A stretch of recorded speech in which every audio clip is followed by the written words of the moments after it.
one of the biggest mistakes I see is that people think they need to go get certified. They need to get a logo. They need to build a website. They need to get a business card, for God's sakes.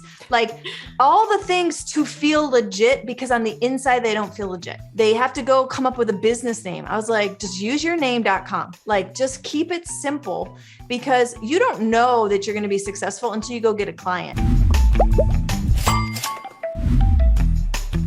Hey, Lisa, welcome to Keep What You Earn. So happy to have you. Hey, Shannon, this is so much fun. Thank you. Thank you. I'm really excited to have Lisa on because, you're an expert in so many different things that have helped my business, which we'll get into, I'm sure, in another episode. But today we're really talking about freelancers. And tell me about what you do for freelancers, how you work with freelancers, and really, honestly, how you got interested in coaching them.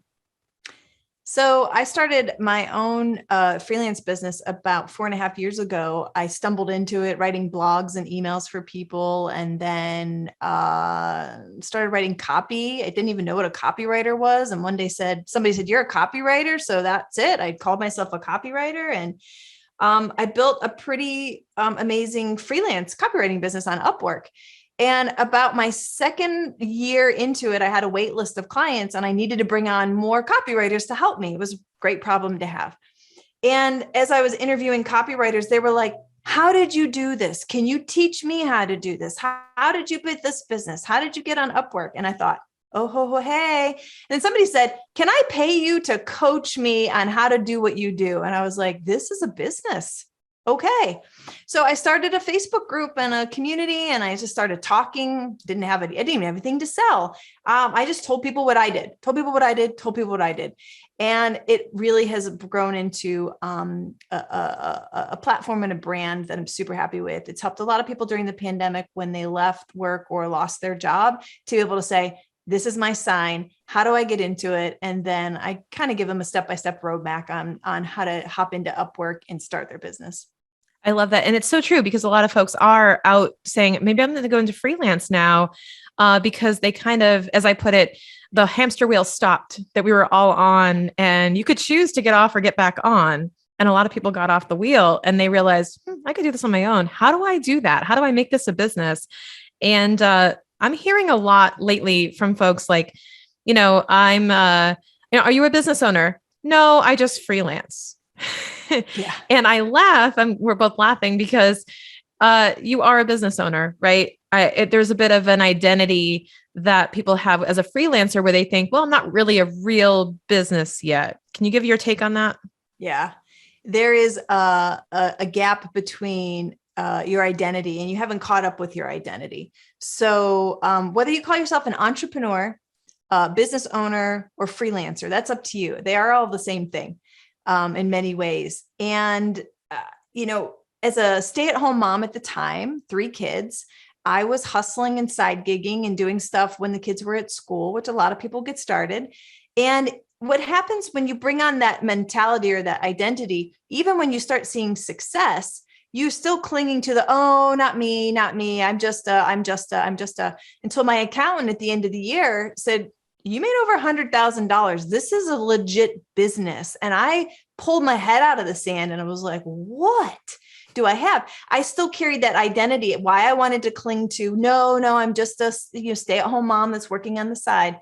But I'll tell you what, it does a lot more damage, or it prevents you from really stepping into your full potential. Because if you have that inside you, if you have that mentality, you better believe it does get communicated to potential clients.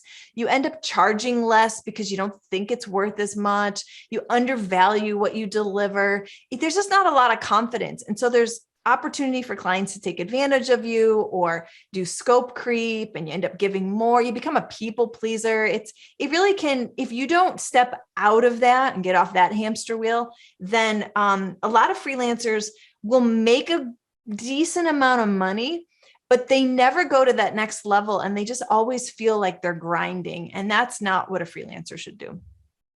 Yeah. What are your best tips to get out of that grind? Like, what are some of the either the shifts or the ways to unlock that in your mind?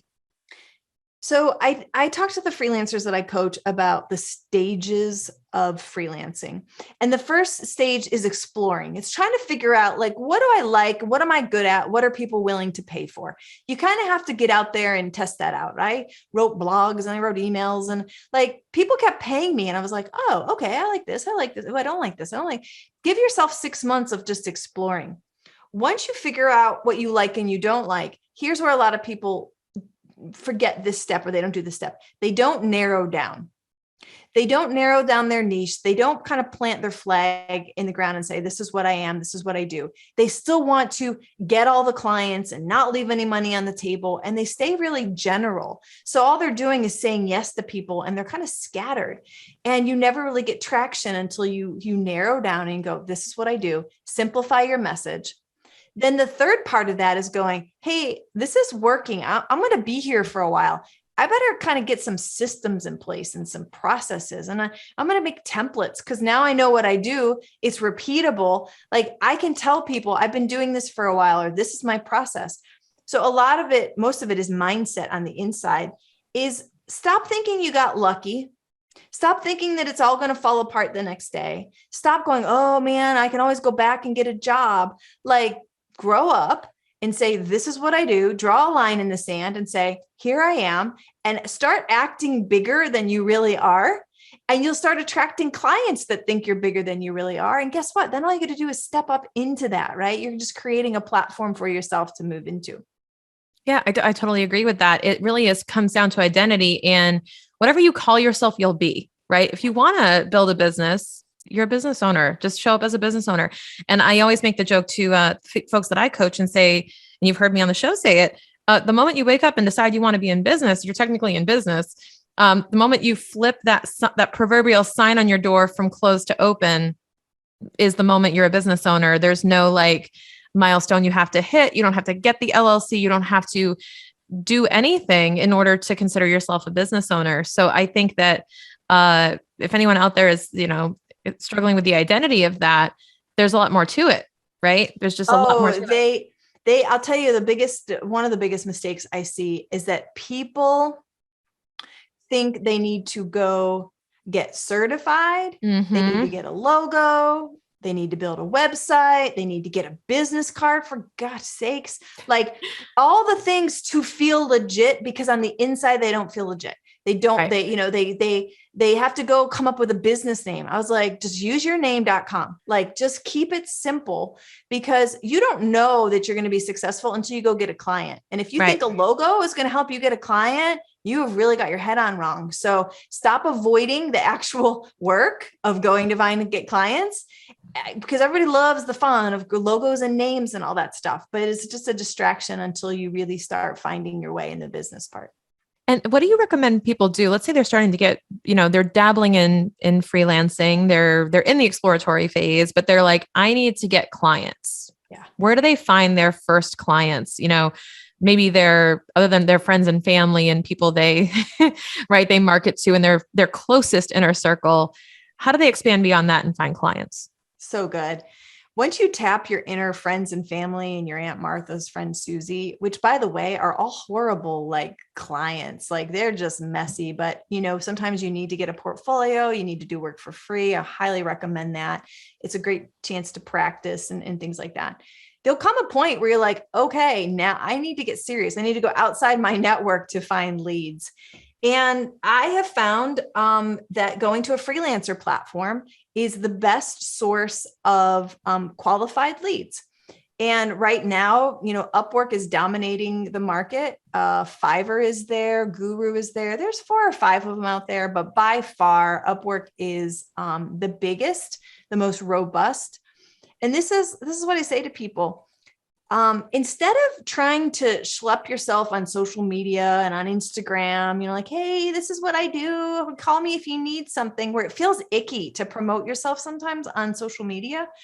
Why don't you go to where potential clients already are? Yeah. Where they're already looking for you and they already have their wallets out ready to say yes. Why would you not go to a marketplace where they're already there? I 100% agree. As someone who hires a lot from Upwork. I'm saying, please go there so I can find you, because I'm going there first and I'm posting. And the way that it works with Upwork is if I'm hiring, I have to post a job before I can see any of you. Right. So I have to post a job. And then I find out about all these amazing people that have like 18 of my 19 desired skill sets. Right. And then I realize, oh, this is a thing. Like there are a lot of people in here. I'll give you an example. We were just talking about my social media and that I have a little puppet, little Shannon, and I want to hire a comedy writer to come up with good ideas of dialogue for her and some other cast of characters I have. Right. Yeah. So I'm going, is this a thing? Like, can I hire that? Yes. Where else would you look? You would can Google, you go to an agency, for goodness sakes. This is not Mad Men era anymore, right? No. Like you're not going to pay a fortune to do No. that. So absolutely, it's a great place. Yeah. And you can find folks, these like what seem like arbitrary, really odd projects. You'll find someone who actually has done it before. I actually found someone who was like an LA script writer for sketch comedy with puppets. And I was like, amazing. And he's on Upwork, and you can do pilots. You can get creative with like a pilot project and say X amount of dollars, and we'll do this amount of scope of work and see if it's a good fit. Like there's a lot of creative solutions to it without committing a ton from either party. I just really like how the Upwork platform facilitates those interactions. And I'll admit, I do look there first for any freelance work. This is my biggest tip for people that want to either dabble in or try freelancing, or just see if they have what it takes. Instead of going to build yourself a website, hoping you'll attract people, which doesn't work that way. You can go onto Upwork and create a profile for free the same day and treat that like a website. You could put the right copywriting, the right images, the right portfolio, the right testimonials. This is really, especially for anybody who is a current freelancer who knows kind of what they're doing and needs more leads. But even if you're just getting started, what is so cool about this platform is that you can go and search all the other job postings to see what potential clients are looking for, what they're asking for, what are the words they're using. Like you can go and take a job description that you like, wow, I love that job. Take that writing and put it in your profile and say, this is what I do.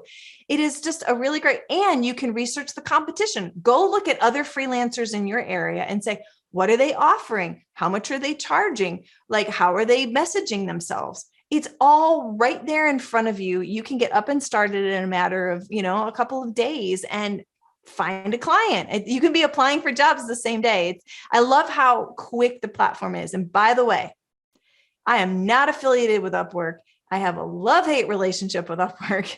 I try to keep my distance from promoting them, but you just can't go past whatever platform is there with the capability of getting you up and running quickly. Yeah, I totally agree. And I'm the same way with QuickBooks. We definitely have a love-hate relationship, but at the end of the day, it's the behemoth. It's the one that everyone's using, and that's the place to be.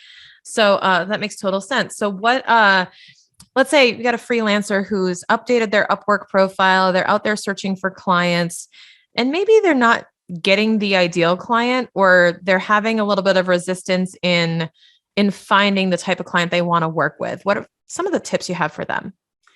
First of all, you need to understand what you do and what you offer. Okay. Meaning you're very clear yourself. If you can do all the things and you're like, oh yes, I can do that. Oh yes, I can do that. Not only are you going to be hard to find, because Upwork has a very strong search engine. So your title is incredibly important for people finding you. Your specialized profiles are very important for people finding you. So you're going to have to put a line in the sand and say, this is what I am, because there are so many freelancers out there that are marketing specialists. It doesn't mean anything these days. Why would you waste? You're wasting your time on that. Narrow down, be specific, be a specialist in something. This is what I love about that platform. You don't have to be all things to everybody. So that's one thing. You need to optimize that profile page. There are probably 20 different things that you can insert and put and sell yourself. I'm a copywriter. There's a lot of sales techniques on how you present what you do, how you say it in a way that would attract the right people. So on Upwork, you can either be invited to a job or you can apply to a job. So there's a two-way here of people finding you. And when you apply to a job, man, there's so much strategy that goes into that very first, like, hey, I'm interested in your job. One of the tricks I teach the freelancers is how to use Loom videos inside the Upwork platform to stand out, to connect on a personal level, to deliver more value. So many freelancers aren't even using that tool. And so I teach them how to do that so that they do stand out. Yeah, I support that entirely, because when I do see that, it does stand out, and it tells me what that person's going to be like to work with. Yeah. So I like that. That we've exchanged Loom videos before. So it's like, that we communicate via Loom. It's Yes. like text messages.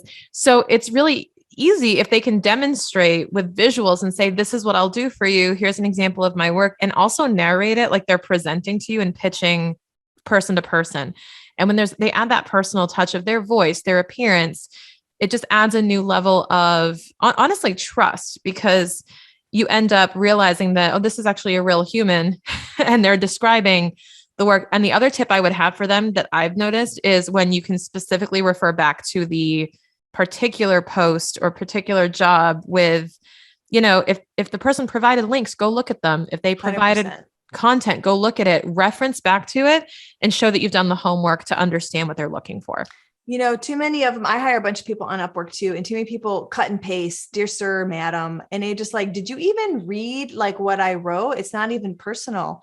When you're answering all those extra questions that people put in there, what a gold mine, what an amazing opportunity to sell yourself, to sell your process. So a lot of this is optics. Is like, what do you want a potential client to think about you when they see your profile? You have so much control over that. So much control over how it's presented. If you want to present yourself as an expert, I teach the freelancers to not be like order takers. They are presenting themselves as a specialist and the expert that work with clients, not for clients. There's a big difference in the way you communicate and even just the energy exchange when you're working with somebody instead of working for somebody. And you get paid more when you work with somebody instead of for them. Absolutely. Not just literally they get paid more because they're seen as more of a member of the team, but also because you build that trust. And then eventually, I think almost every person I've hired from Upwork, I've expanded their scope and I've given them more.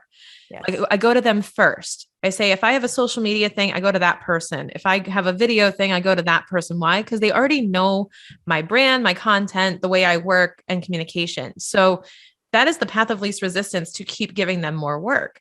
Yeah. So you can always start. And the other thing too, is if you want to do more than just what that narrow thing is, do that narrow thing really well.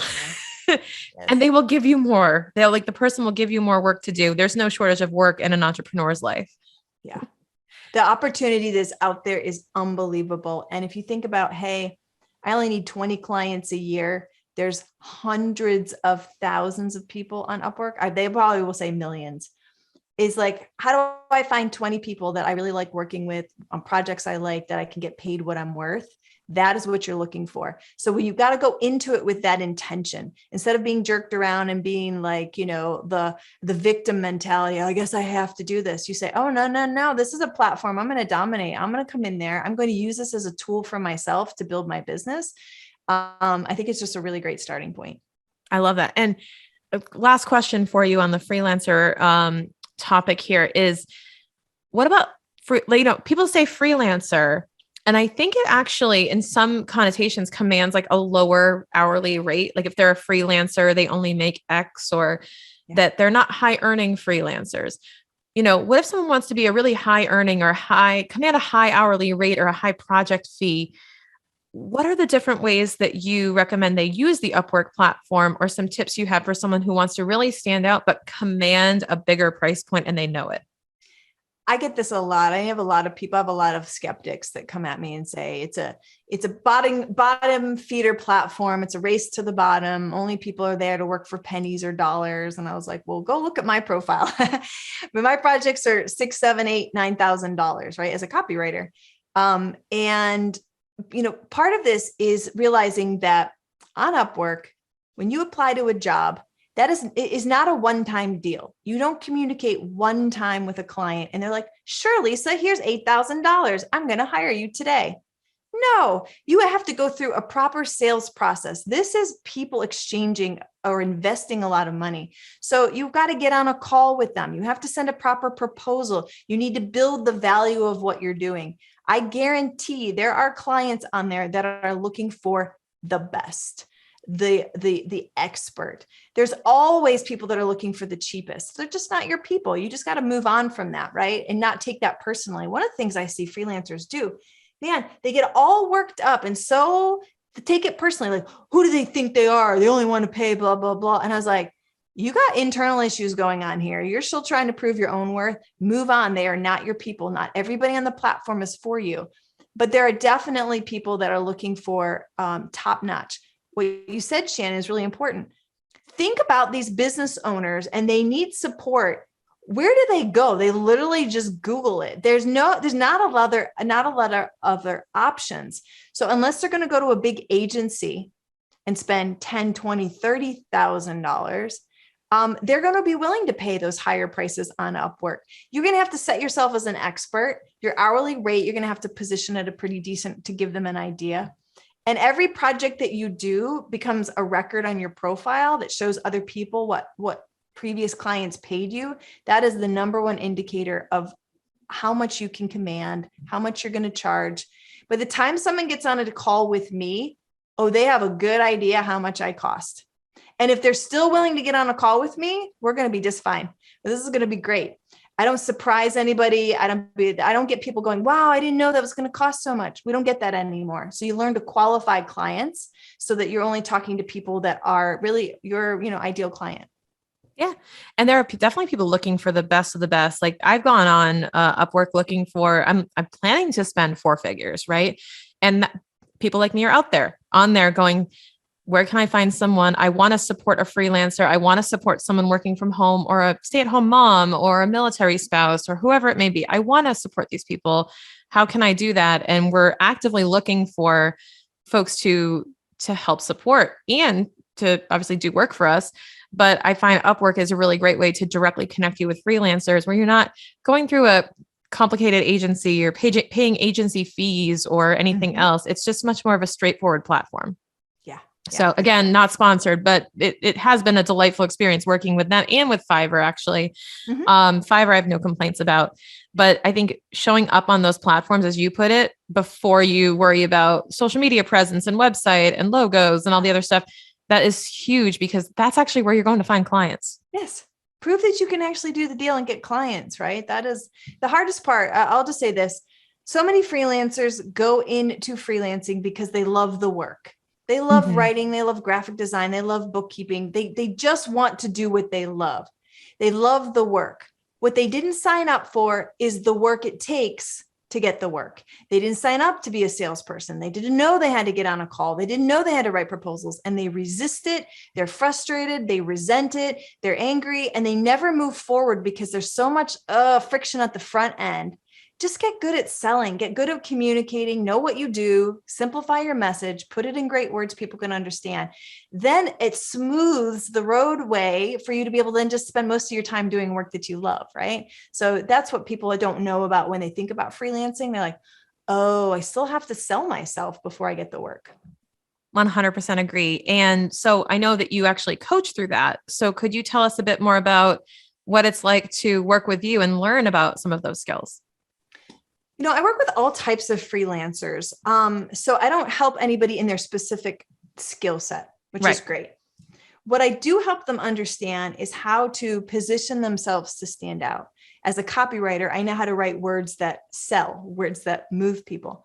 The other thing that I bring to the table is I help freelancers understand the unique value they bring, because so many people undervalue. They don't charge the right amount. They don't know how to present themselves well. They always feel like they're taking orders instead of being the one that's kind of in charge.